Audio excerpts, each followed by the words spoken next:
Bonjour à tous, je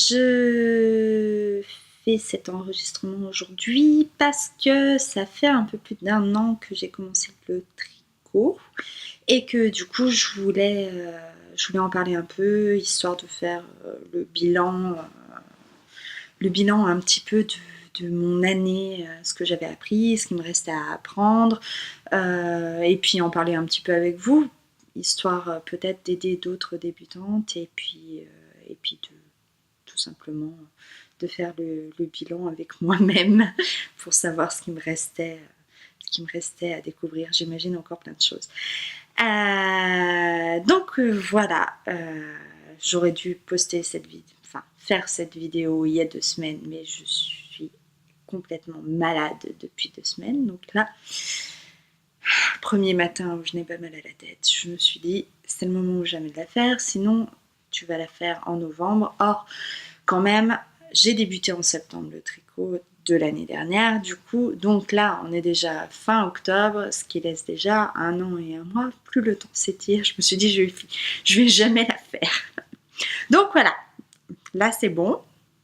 J'espère qu'on verra pas trop ma tête de zombie sur la vidéo. Et puis tant pis, sinon c'est pas bien grave, hein. On s'y fera. Voilà, alors pour débuter, commençons par le début. L'année dernière, j'ai décidé de me mettre au tricot, ce qui était quelque chose de pas forcément évident pour moi, parce que je trouvais que la couture allait tellement vite par rapport au tricot. Et puis finalement j'ai pris goût et puis maintenant j'y passe même presque plus de temps qu'en couture. Je trouve que c'est tellement plus facile d'être sociable et de tricoter en même temps, que du coup c'est plus pratique. Enfin, surtout dans ma vie familiale, on va dire, le soir je peux plus facilement tricoter pendant que mon mari fait la cuisine, par exemple, qu'aller monter dans mon atelier et tout ça, où au moins, disons que je suis avec la famille, je peux dire à mes gamins de ne pas bouger, d'aider leur père, de vider le lave-vaisselle, bref, je participe à la vie familiale, je peux lâcher mon tricot, faire des choses, revenir à mon tricot, sans que ça... en étant dans le cercle familial et pas dans mon atelier où je suis à ma couture et seulement à ma couture. Donc pour moi, c'est vrai que pour ça, le tricot, ça a été un bon moyen de trouver de quoi occuper mes mains dans les périodes où j'avais l'impression il me manquait quelque chose et où en même temps je pouvais pas faire de la couture. Donc ça c'est super. Alors pour débuter, c'est simple, j'ai déjà fait une vidéo sur mes débuts, donc je vais pas tout redire non plus. Pour débuter, juste mon équipement. J'avais acheté, alors que je dis pas de bêtises, il est où? Il est là. Mon premier achat a été à la boutique Kalidou qui vend de la laine Drops. Parce que pour débuter, je trouvais que c'était un très bon rapport qualité-prix. Je m'étais offerte une pochette comme celle-ci, avec dedans des aiguilles circulaires, que je ne dise pas de bêtises, du 2, c'est impossible de le lire, surtout avec le temps qu'il fait. Bon, ça doit être du 2,75 au 5. Ou si je dis des bêtises, désolée. Avec 4 cordons, donc c'est la marque Yaya, j'espère que ça se prononce comme ça, que je trouve franchement en 1 an, ça n'a pas bougé, je les adore. Je les ai utilisées tout le temps. J'ai pas eu l'impression. J'ai racheté des aiguilles 4,5, mais en fait, si, parce que je voulais démarrer un truc avant d'avoir fini un autre, mais sinon franchement, très bonne petite. Elle n'est pas donnée, mais Mais franchement, je suis ravie de mon acquisition. Vraiment, je suis contente. Ça se dessert pas trop vite. Franchement, c'est vraiment cool. Voilà, donc j'ai commencé par des modèles français. Chose peut-être étrange, j'ai plus peur des enfilades de points mousse ou de jersey que des torsades et autres petites bricoles jetées et compagnie. Ce qui fait que, en fait, j'ai tout de suite cherché des modèles avec. Qu'il n'y en ait pas 10 000 non plus. Mais ce que je veux dire par là, c'est que je me suis pas du tout mis une ligne en disant attention, t'es débutante, va pas faire des torsades ou c'est trop compliqué ou ce genre de choses. Je me suis dit attends, t'es parti, il y a plein de vidéos sur tout et n'importe quoi, tu apprends vite. Il n'y a pas de raison que tu n'y arrives pas. Alors c'est sûr tu vas faire des bêtises, mais il n'y a pas de raison que... Et puis c'est en forgeant qu'on devient forgeron, et c'est comme ça que tu y arriveras. Donc du coup en fait j'ai jamais fait de trucs enfin de pull ou de gilet juste en point mousse ou en jersey et tout ça. Ça me fait très peur, même encore. Ça me fait pas peur sur la technique, mais sur l'ennui en fait. Donc du coup j'ai commencé par des modèles avec quelques torsades ou pas. Ce que je conseille franchement, s'il y a deux sites, deux personnes, deux personnes qui m'ont sauvé la vie, qui m'ont sauvé de toutes les bourdes que j'ai pu faire ou n'importe quoi, et qui m'ont permis de totalement de ne plus avoir peur, et surtout que je vais toujours vérifier maintenant, au bout d'un an, je vais quand même vérifier si je fais bien les choses ou n'importe quoi, ou les choses que j'ai oubliées, que je ne fais pas tout le temps encore et qui ne sont pas encore automatiques. C'est le site In The Loop qui a fermé, désolée pour mon accent anglais, qui a fermé, et les articles d'Élise Dupont. C'est encore en ligne, vous pouvez y accéder, et il y a de très bons articles dessus. Elle explique plein de choses, et franchement c'est super intéressant. Et après le deuxième, c'est Letty Panda. Mélina de son prénom je crois, qui a une chaîne YouTube. Je vous mettrai bien sûr tous les liens sous la vidéo sur le blog, hein. Et c'est une mine d'informations. C'est génial quoi. Que dire, les torsades, elle vous explique comment les faire, et en plus elle vous explique comment les faire sans aiguille. Parce qu'il n'y a rien de plus chiant que d'avoir à rajouter une aiguille, de faire la torsade, de changer d'aiguille et compagnie. Rajouter une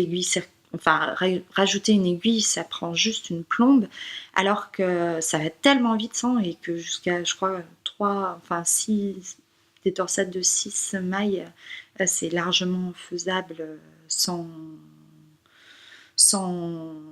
aiguille auxiliaire. Donc autant dire que c'est une technique que j'ai adoptée dès le début, comme la méthode continentale que j'ai adoptée dès le début. Mais elle vous explique aussi des moments où on se retrouve, c'est tout bête, mais en tant que débutant, quand on lâche une maille ou n'importe quoi, on la récupère pas forcément dans le bon sens, et le brin peut être devant ou derrière.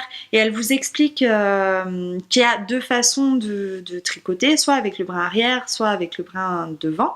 Et si on fait pas la bonne, ça fait des mailles torses. Enfin, c'est plein de petites astuces super. Franchement, je m'en suis regardée une tripotée avant même de commencer. Donc, ça m'a sauvé la vie. Une autre de ces méthodes que je conseille, mais absolument, du moins pour les perfectionnistes comme moi, c'est-à-dire moi il était hors de question qu'on voit un gros truc mal fait ou ou une torsade qui était mal faite ou n'importe quoi, il fallait que je la refasse et en même temps me dire de redéfaire tous les rangs, autant dire que c'était juste donc pouvoir apprendre à redéfaire juste la partie que tu as besoin sans avoir à redéfaire tout le reste, franchement ça m'a sauvé la vie juste 50 millions de fois, parce que comme je dis, je tricote des moments dans des situations où je dois poser le truc vite fait pour aller aider mon fils à aller faire pipi ou mettre la table, enfin bref, des moments quelconques dans la vie. Et du coup, ben, forcément, quand tu es sur des torsades ou de la dentelle ou n'importe quoi, ça t'arrive de louper un truc ou deux.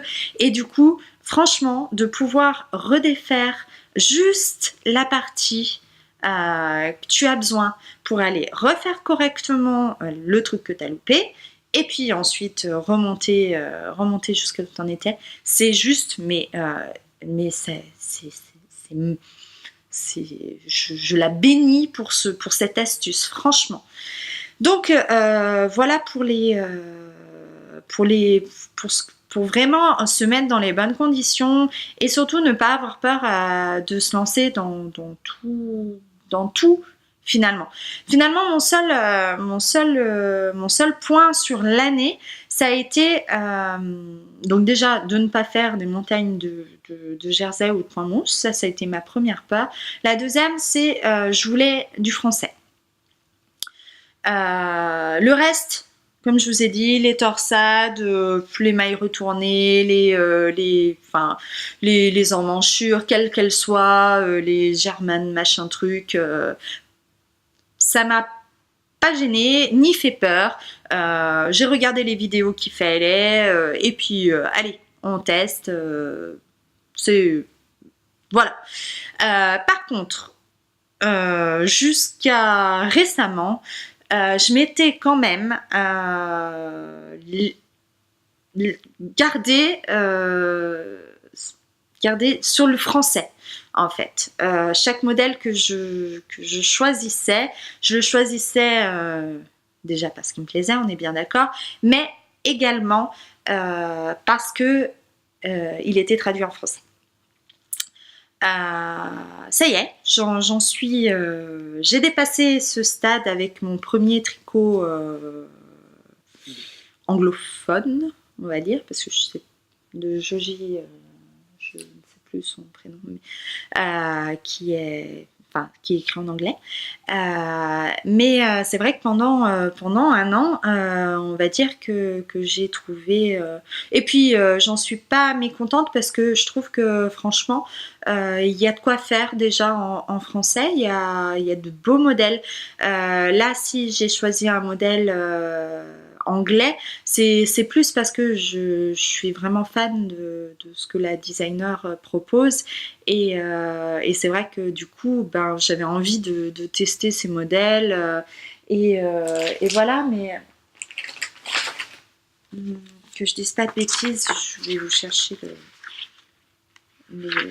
son nom, enfin du moins vous le montrer parce que ma prononciation va être... Voilà. Donc je fais ce modèle-là. Enfin, je l'ai commencé en fait. Je vais vous expliquer tout ça. Donc voilà pour d'où je viens, ce que j'ai fait, pourquoi je n'ai pas eu peur des torsades et d'autres choses qui peuvent freiner. Je trouve ça dommage. Vraiment, quand je vois certains commentaires sur mes photos et qui me disent oh mais ça fait qu'1 an et tu fais déjà des torsades et tout ça, bien sûr je suis ravie, mais je trouve ça dommage que les gens n'osent pas, parce que franchement je trouve Enfin, finalement, j'ai trouvé que la plupart des choses, que ce soit les torsades, les jetés, tous les points de dentelle, finalement, c'est quoi? C'est que du point mousse, du jersey, un jeté par-ci, par-là. Enfin, il y a rien de... On en fait le reste du temps. C'est juste une fois, enfin, c'est juste dans un diagramme ou dans un truc comme ça, quoi. C'est vraiment pas... Et même les torsades, c'est juste prendre 2-3 mailles et la passer... Enfin, au final, ça a rien de compliqué. C'est juste un coup de main à prendre et puis surtout comprendre comment c'est fait pour la faire dans le bon sens et ne pas se tromper. Mais je veux dire, faut surtout pas avoir peur de ça parce que c'est dommage. Il y a quand même plein de modèles qui sont super sympas et dont les débutants ne veulent pas les faire en ayant peur de leur capacité, alors que non. C'est vraiment pas compliqué une fois qu'on a compris le truc et du coup franchement faut se lancer parce que ça vraiment, c'est une fois que c'est compris, c'est bête. Enfin, c'est quelque chose qui se fait logiquement, tout simplement, et qui ne demande pas d'avoir 10 ans de tricot dans les doigts. Hein, la preuve? Ah oui, je l'ai peut-être pas dit, mais j'ai commencé tout de suite le tricot en méthode continentale. J'avais il y a très longtemps avec ma mamie testé la méthode normale et tout ça, mais personnellement moi j'étais obligée de lâcher l'aiguille à chaque fois et tout ça. Je trouvais cette méthode très longue, donc du coup quand j'ai débuté je me suis dit à la limite, quitte à débuter et à faire des erreurs et tout ça, autant directement passer à une méthode qui me plaît plus, hein, parce qu'on va pas rentrer dans... Enfin, c'est un débat après, je ne dénigre pas la méthode autre, enfin je sais pas comment elle s'appelle d'ailleurs. Donc bref, je ne dénigre pas cette méthode, juste que moi j'étais vraiment attirée par la méthode continentale. Du coup, je me suis dit que j'allais directement l'apprendre. Donc j'ai fait mon apprentissage directement. D'ailleurs, à ce sujet-là, je vous mettrai aussi le lien vers les vidéos de Lise, qui a fait très bonnes vidéos sur son blog. Moi, à l'époque, elle venait juste de faire ses photos elle avait juste fait des mini-vidéos sur Instagram que j'avais regardé une 50aine de fois pour comprendre comment ça marchait. Et puis, je m'étais lancée. Donc voilà, juste en aparté, ça c'est fait. Donc, où j'en suis? J'en suis à un moment où je commence à me dire qu'il faudrait, en plus de savoir tricoter les points, ce qui maintenant est à peu près le cas, même si je vais toujours vérifier certains points. Pardonnez-moi. Je vais toujours sur internet au cas où vérifier ma méthode. On va dire que dans mes abonnements, j'ai le site de Mélina où je vais vérifier comment elle fait. Vu qu'elle traite de pratiquement tous les sujets dont j'ai besoin, autant dire que c'est très facile pour moi. Par contre, je me suis aperçue avec mon dernier projet qu'il y avait une chose que je ne savais absolument pas faire et que je ne m'étais jamais posé la question en fait, c'était de choisir la bonne laine pour le bon projet. C'est-à-dire que personnellement, je regardais que les aiguilles correspondent et que l'échantillon correspond et puis c'était à peu près tout. Et en fait, je me suis aperçue, là je suis en train de terminer Noga de Justina, que je ne dise pas de bêtises. Bref, celui-ci, il est en couleur, celui-ci, il a eu de la chance. Le nom, il est là. Voilà. Donc, je me suis aperçue qu'en fait, j'avais absolument pas choisi la bonne laine pour avoir le rendu de ce pull. C'est pas grave, comme ça je pourrais m'en faire un autre et me dire que j'aurais 2 pulls complètement différents. Mais j'ai choisi, moi j'ai choisi de la Merino, comme ça. Voilà. Toujours drops, hein, on va pas se mentir.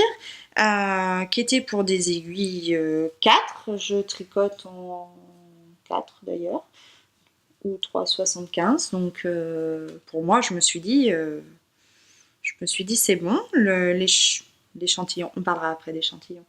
Je me suis dit que c'était bon et du coup je me suis lancée là-dedans et en fait normalement les laines j'entendais beaucoup parler de fingering, de déca, de sport. Je le voyais en haut sur les profils Ravelry et compagnie qu'il fallait une laine.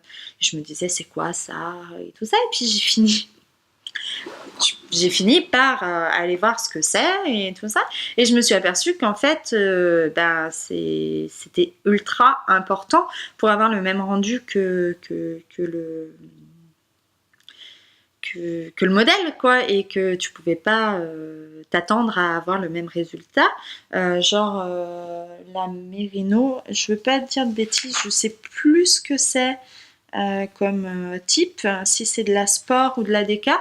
En tout cas, il faut de la fingering normalement pour donc la laine qui est beaucoup plus fine. Et du coup, ça donne quelque chose de beaucoup plus volumineux. Mon pull est beaucoup plus volumineux et beaucoup plus gros, tout simplement, que normalement. C'est pas grave en soi et je l'aime quand même et franchement je pense que une fois fini j'espère que je le porterai quand même. Là j'avoue que je comptais le finir et en 2 semaines je n'ai absolument touché à rien, ni tricot ni couture, donc tous mes encours sont restés en cours, c'est une catastrophe. Donc j'aurais aimé déjà l'avoir fini, là, surtout qu'il me reste que l'encolure et les manches. Donc je suis dégoûtée, mais bon, ça c'est pas grave, hein. Je suis pas malade souvent, mais quand je le suis, on va dire que là c'est bon, c'est fait pour les 2 prochaines années.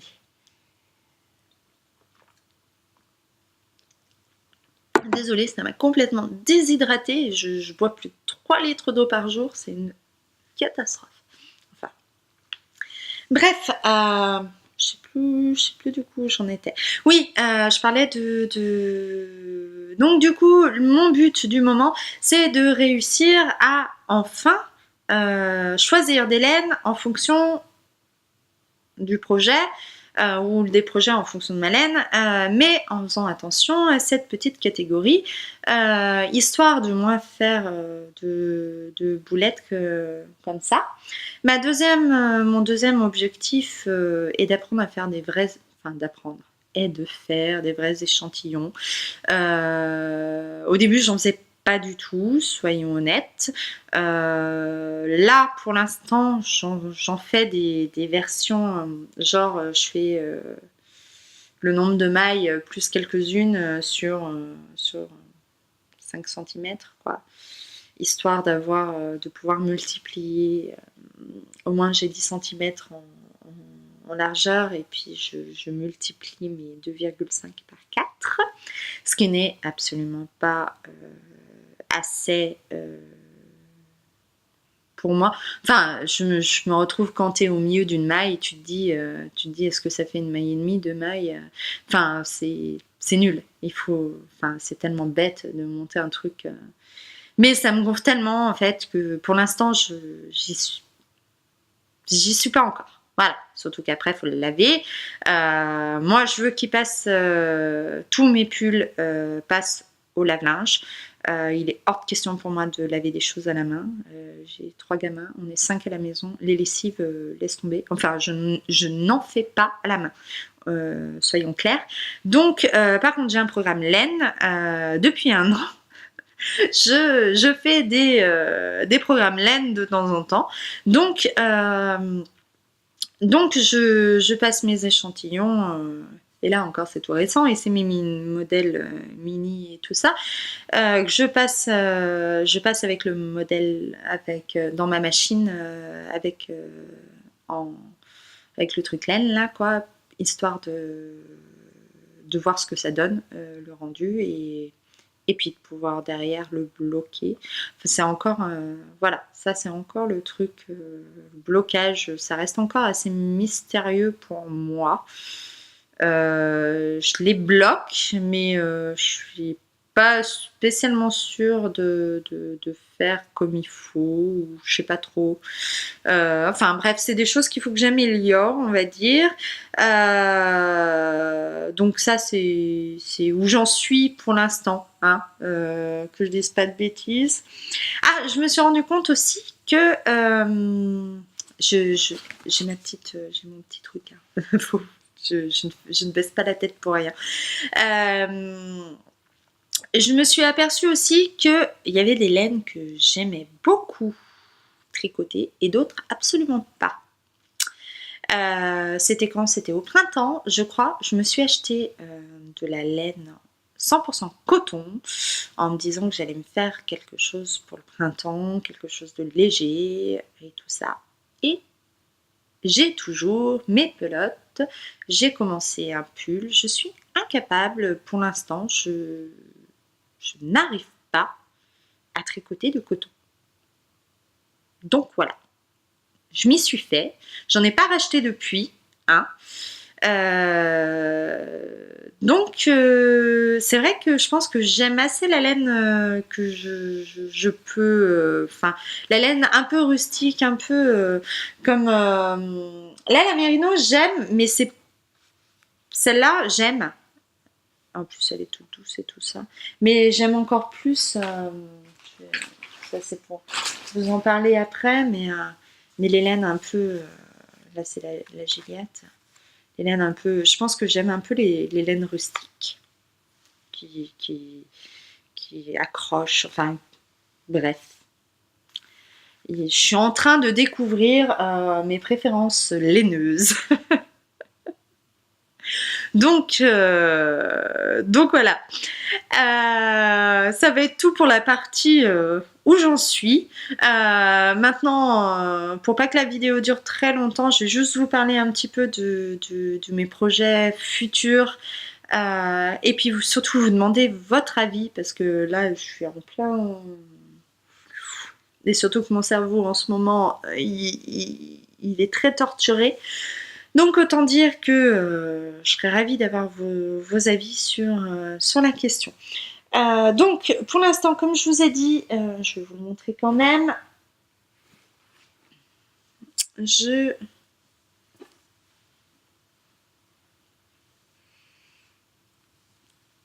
Voilà. Hop. C'est vrai que ça change tout par rapport à la vidéo. Hop. Voilà. Donc, comme je disais, il est beaucoup plus gros et fera un pull beaucoup plus gros. Je vais pas pouvoir le bloquer en étirant les mailles à fond, parce que il me serait beaucoup trop large. Donc je vais lui garder son... Enfin du moins je vais essayer, si c'est possible. Je vais lui garder son côté un petit peu... comme ça, volumineux. Donc ça va en faire un pull, ça sera parfait pour l'hiver, hein. Franchement, je me fais pas de soucis, j'ai vraiment pas peur. Il est vraiment très beau, je suis contente, je me suis pas... Enfin, j'ai pas eu l'impression de faire des grosses boulettes. J'en ai fait une fois sur une torsade que j'ai commencé trop tôt ou trop tard. Et vous voyez, j'ai juste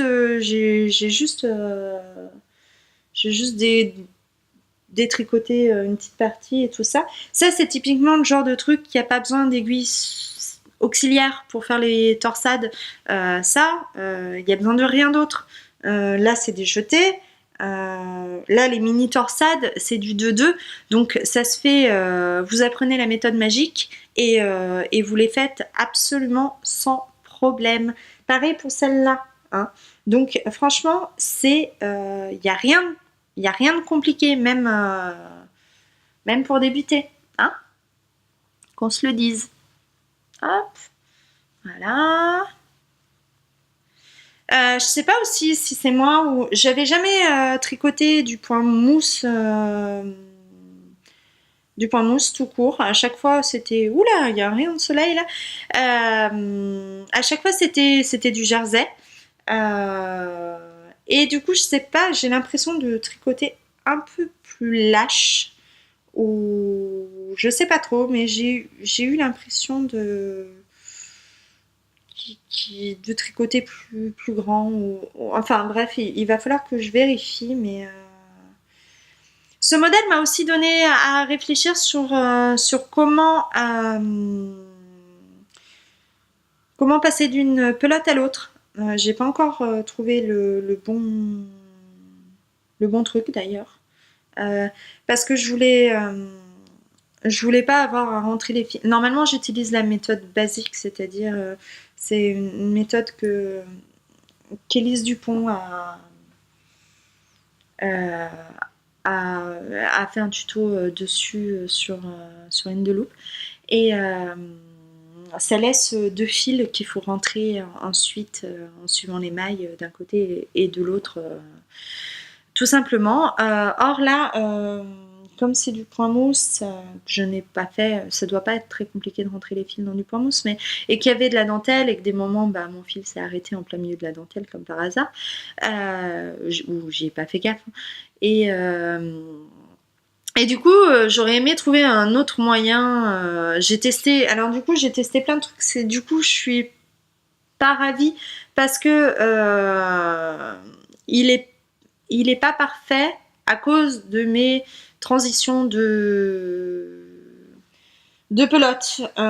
C'est-à-dire que j'ai essayé de frotter, de les feutrer. J'ai essayé plusieurs techniques en fait, et puis pour l'instant je me suis assez vautrée sur chaque. Donc j'ai fini par reprendre ma méthode en me disant tant pis pour ça, on verra plus tard. Je testerai plus tard. Mais c'est vrai que du coup, je suis pas super ravie de. Enfin, il va falloir que je trouve des solutions pour rentrer pour mes changements de pelote, pour trouver. C'est encore quelque chose qui, pour l'instant, n'est pas une franche réussite. Donc voilà, ça c'est mon encours que j'avais commencé juste avant de terminer mon gilet Lucchini, quand j'en avais vraiment ras le bol du noir le soir. C'est sûr que là, en blanc, ou enfin presque blanc, pour ça, ça m'a vraiment changé. Quand j'ai reçu, j'ai fait une commande, je cherchais récemment à de la laine un peu plus éthique. Et du coup, je me suis décidée à tester la laine de Dererum Natura. J'ai donc commandé la Gilliatt et également l'Albertine. Je vais vous montrer. Hop, voilà. En faisant attention cette fois-ci, je voulais de la fingering exprès pour mon projet. Donc je vous ai montré, c'est celui-là. C'est le Timeless LA, je crois. Et j'ai été obligée. Genre, je l'ai reçu, il a fallu que je le commence. Du coup, j'en suis là. Hop. Fallait que je teste cette laine. C'est des côtes 1-1. Voilà. Et là, après, c'est la dentelle de partout. C'est pareil, on croit que c'est dur, mais c'est juste une maille à l'endroit, une maille à l'envers, un jeté. Hein. C'est pas... Hop, à l'endroit, c'est mieux. Donc j'ai commencé ça et puis je me suis aperçue qu'en fait que c'était complètement débile de commencer, enfin pardon pour ceux qui le font, hein, mais enfin bref, je me suis dit que c'était dommage de commencer deux projets, surtout qu'un projet ça dure quand même relativement longtemps, légèrement plus d'un mois pour moi en l'occurrence. Donc je le range juste.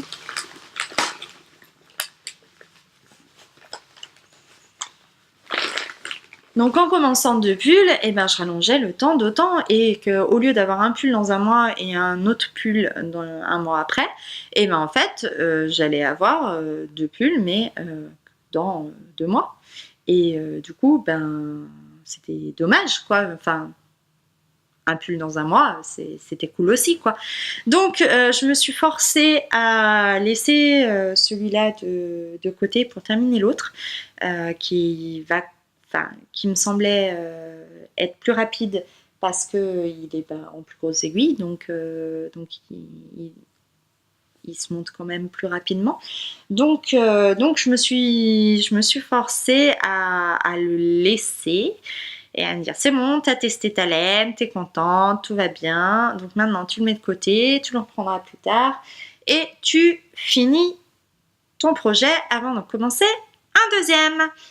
Donc voilà pourquoi donc celui-là est en attente. Donc réellement dès que j'ai fini mon Noga, je me remets sur celui-ci. C'est mon projet juste après. Et ensuite, vu que là je serais sur de la fingering, vraiment des aiguilles fines et tout ça, je me suis dit que pour changer, j'allais tricoter ça. Mais voilà, je ne sais absolument pas quoi faire avec. J'ai changé d'avis 36 000 fois. C'est de la worst. Et du coup, maintenant, je cherche à chaque fois si c'est pas la qualité requise et tout ça. Je me dis, mais non, tu peux pas le faire avec. Ah, ça devient compliqué.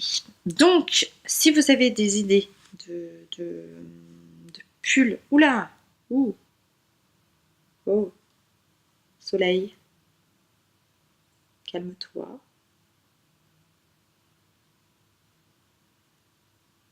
Oh, qu'est-ce qui se passe? Il y a un rayon de soleil là. Bref, donc si vous avez des idées de pulls sympas ou gilets, là je suis partie sur 2 pulls, donc je serais peut-être contente de faire un gilet. N'hésitez pas à me le dire. J'ai de quoi faire en plot. Je crois que j'en ai 7.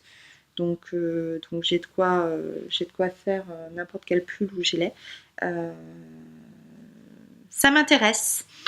Et encore ça va à peu près. C'est surtout que je suis tombée sur une promo, je sais plus quand, j'avais envie à ce moment-là de pulls tout doux, de pulls à mettre à même la peau, genre en, vous voyez voilà, nuageux là comme ça. Je ne sais absolument pas si je vais aimer tricoter ce genre de laine, vu que je ne l'ai pas encore fait. Ça se trouve, ça va être comme le coton, ça va finir au fond d'un carton, ça va rejoindre les pelotes de coton.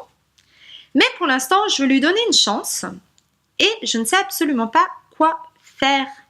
Pareil, je serais bien tentée peut-être par les pulls de la poule, mais c'est que tu prends mousse et franchement, ça me fait encore très peur.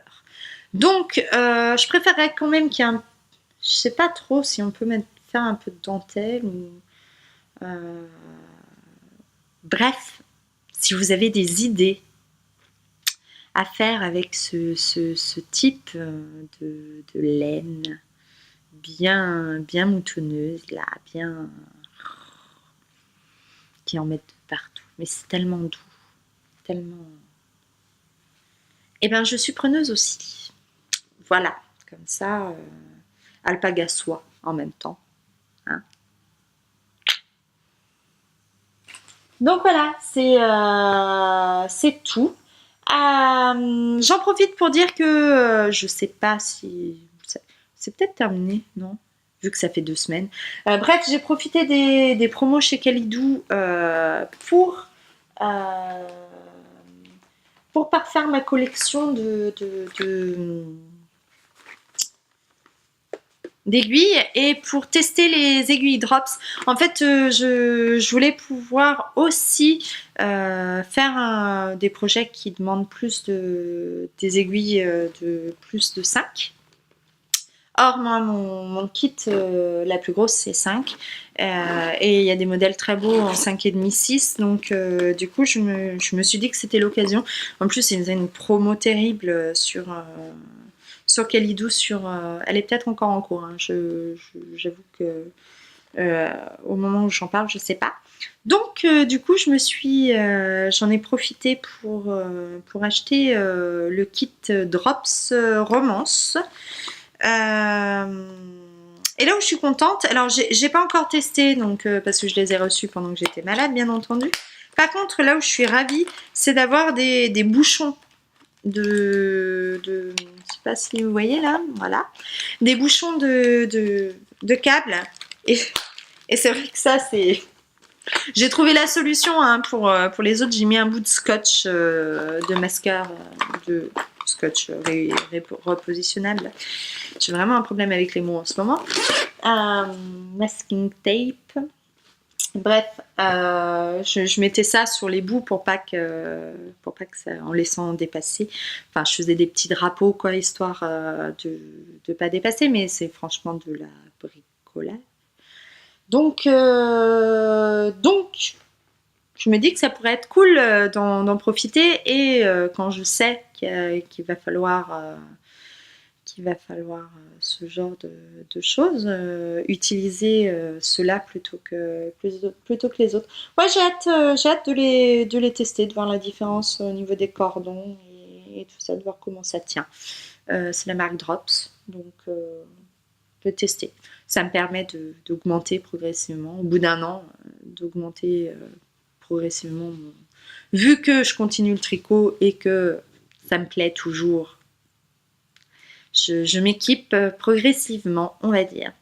Voilà, je vais pas durer plus longtemps parce que ça fait déjà 42 minutes, je trouve que c'est déjà bien long. J'espère que ça vous aura plu, que j'aurai donné envie aux débutants de se mettre au torsade et à d'autres motifs de dentelle et tout, et de tester. Pour ma part, j'espère tester encore plein d'autres choses. J'ai encore du jacquard à tester, que je n'ai pas encore fait. J'ai encore à apprendre à faire un vrai échantillon, et tout un tas d'autres techniques que je ne connais pas et que je vais sans doute découvrir au fur et à mesure de mes projets, mais c'est ce qu'il y a de bien et de rigolo. Donc voilà, j'espère que ça vous aura plu. N'hésitez pas à laisser un si c'est le cas. Et puis à bientôt avec un projet couture normalement. Enfin, du moins si j'arrive à m'y remettre et que je ne retombe pas sous ma couette encore pendant quelques temps. Voilà. Bonne journée. Au revoir.